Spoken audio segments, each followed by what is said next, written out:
Welcome to SP classes. Shubh Pathshala में सभी विद्यार्थियों का स्वागत है।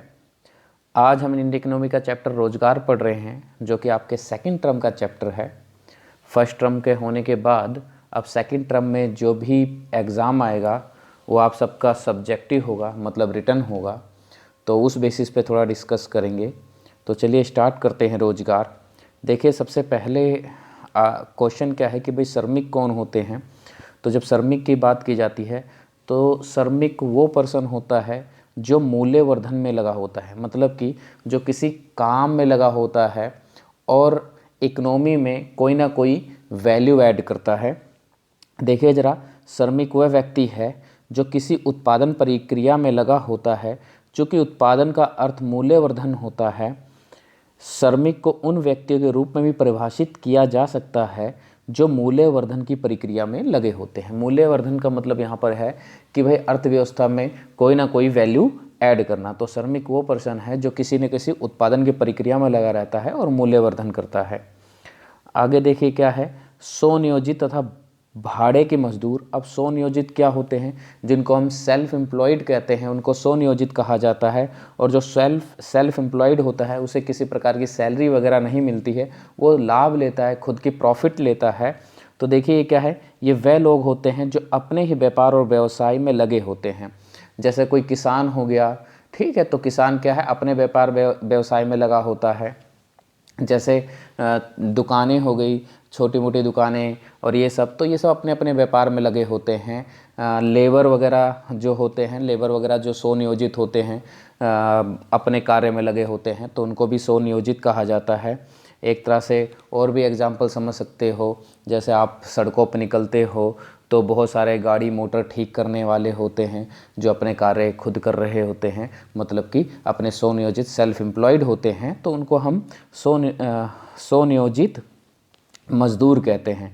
ठीक है, अब इनमें क्या है कि भाई देखिए, किसान का एग्जाम्पल दे रखा है कि भाई किसान जो होता है एक स्वनियोजित व्यक्ति होता है, वो अपने ही कार्य में लगा होता है, उसे किसी प्रकार की सैलरी वगैरह नहीं मिलती है। उसके आगे देखिए, भाड़े के मजदूर। अब इस शब्द से ही आप सब समझ जाएंगे, ये वह लोग होते हैं जो दूसरों के लिए काम करते हैं, मतलब इनको एक सैलरी मिलती है, एक मजदूरी मिलती है। ठीक है, वे अपनी सेवाएं दूसरों को अर्पित करते हैं और पुरस्कार के रूप में मजदूरी वेतन प्राप्त करते हैं। अब देखने वाली बात यह है कि मजदूरी वेतन जो है पैसों के रूप में भी हो सकता है या किसी वस्तु सेवा के रूप में भी हो सकता है।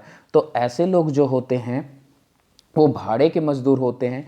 जैसे स्कूल में अध्यापक हो गया या किसी कंपनी में लगा हुआ कोई व्यक्ति हो गया, मतलब जिनको एक सैलरी पर्सन कहा जाता है, जिनको सैलरी मिलती है, या डेली वेजेस पे भी वो काम करते हैं परंतु वो दूसरों के लिए काम करते हैं, तो उनको हम स्वनियोजित भाड़े के मजदूर कहते हैं। फिर देखिए, अनियमित तथा नियमित मजदूर।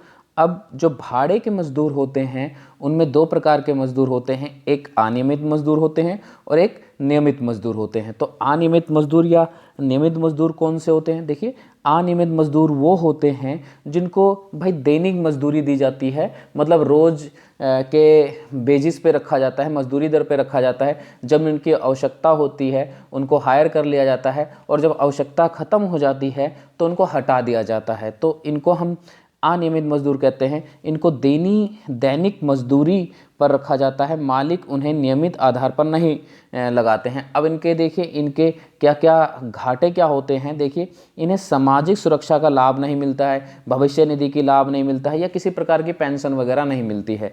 वहीं पे अगर नियमित मजदूर की बात की जाए तो नियमित मजदूर देखो, वही जो हमने पहले बात की है कि भाई जिनको एक वेतन मिलती है, एक सैलरी मिलती है, जो एक नियमित सूची में होते हैं, अस्थाई होते हैं या परमानेंट नौकरी कर रहे होते हैं, उनको हम नियमित मजदूर कहते हैं।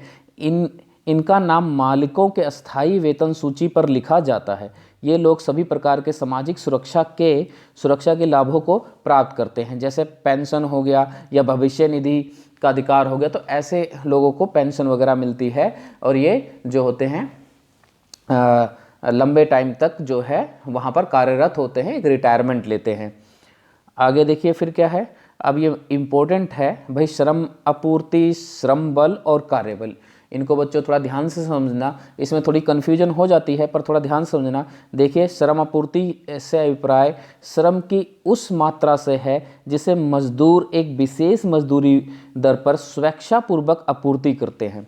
मतलब कि देखो, एक मजदूर होता क्या है कि 10 घंटे 12 घंटे काम कर सकता है, परंतु वो स्वेच्छापूर्वक एक मजदूरी दर पे, जो कि दर डिसाइड किया गया है, 6 घंटे काम करता है। तो ये जो है एक श्रम आपूर्ति होती है, इसको हम श्रम आपूर्ति कहते हैं। अब श्रम बल देखिए क्या है, इससे अभिप्राय श्रमिकों की उस संख्या से है जो वास्तव में काम कर रहे हैं या काम करने की इच्छुक है।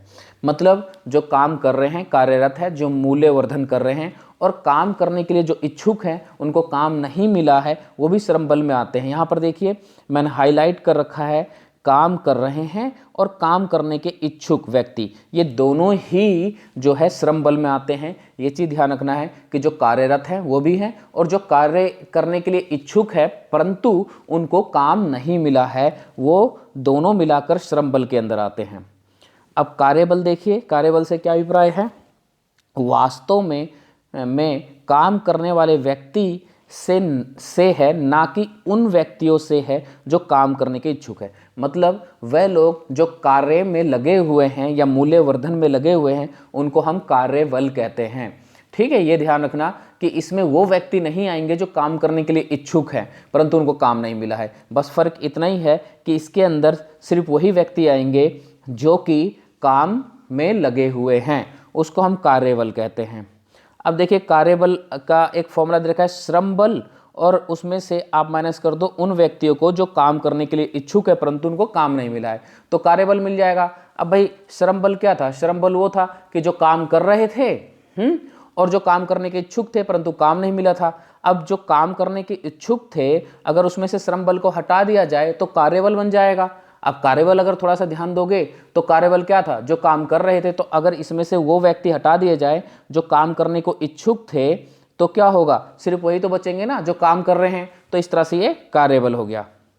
अब बेरोजगारी देखो, बेरोजगारी क्या है, बेरोजगारी व्यक्तियों की संख्या में देखो श्रम बल और माइनस में कार्यबल, मतलब श्रम बल में से अगर कार्यबल को माइनस कर दिया जाए तो क्या हो जाएगा, बेरोजगारी। अगर साधारण शब्दों में कहा जाए तो वह व्यक्ति जो एक मजदूरी दर पर काम करने को इच्छुक हैं परंतु उनको काम नहीं मिलता है, उनको हम बेरोजगार कहते हैं। तो देखिए, श्रम बल में कौन कौन से व्यक्ति थे, वो थे जो कार्य कर रहे थे और जो काम करने के लिए इच्छुक थे।